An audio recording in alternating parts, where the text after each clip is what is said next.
পাকিস্তানের ক্ষেপণাস্ত্র কর্মসূচি যুক্তরাষ্ট্রের জন্য হুমকি, এমনটাই মনে করছে হোয়াইট হাউস।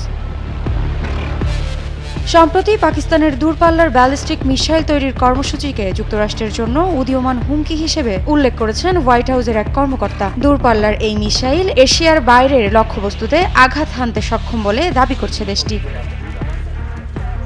সম্প্রতি Carnegie endowment for international piece think ট্যাঙ্কের এক অনুষ্ঠানে যুক্তরাষ্ট্রের ডেপুটি ন্যাশনাল সেক্রেটারি অ্যাডভাইজার জন ফিনার বলেন, পাকিস্তান ক্রমাগত ক্ষেপণাস্ত্রের আধুনিক প্রযুক্তির প্রসার ঘটাচ্ছে। এই অবস্থা চলতে থাকলে পাকিস্তান যুক্তরাষ্ট্র সহ দক্ষিণ এশিয়ার বাইরের লক্ষ্যবস্তুতেও আঘাত আনতে সক্ষম হবে। জন ফিনার আরও বলেন, সহজভাবে বলতে গেলে পাকিস্তানের এই কার্যক্রম যুক্তরাষ্ট্রের জন্য উদীয়মান এক হুমকি ছাড়া অন্যভাবে দেখা আমাদের জন্য কঠিন হবে। ফিনারের এমন মন্তব্যের ঠিক একদিন আগে 18 ডিসেম্বর পাকিস্তানের ব্যালিস্টিক মিসাইলের ওপর নিষেধাজ্ঞা আরোপ করে যুক্তরাষ্ট্র।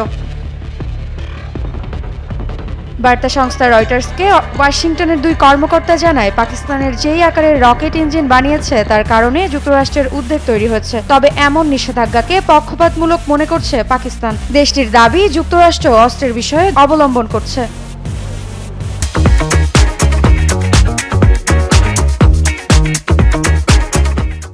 পাকিস্তানের পররাষ্ট্র মন্ত্রণালয় এক বিবৃতিতে জানায়, যুক্তরাষ্ট্র অন্য দেশের সামরিক প্রযুক্তি প্রসারের বিষয়ে কোনো পদক্ষেপ নিচ্ছে না। এমন দ্বৈত অবস্থান এবং বৈষম্যমূলক আচরণ আঞ্চলিক ও আন্তর্জাতিক পর্যায়ে শান্তি ও নিরাপত্তাকে ঝুঁকিতে ফেলবে মনে করেন পাকিস্তানের পররাষ্ট্র মন্ত্রণালয়।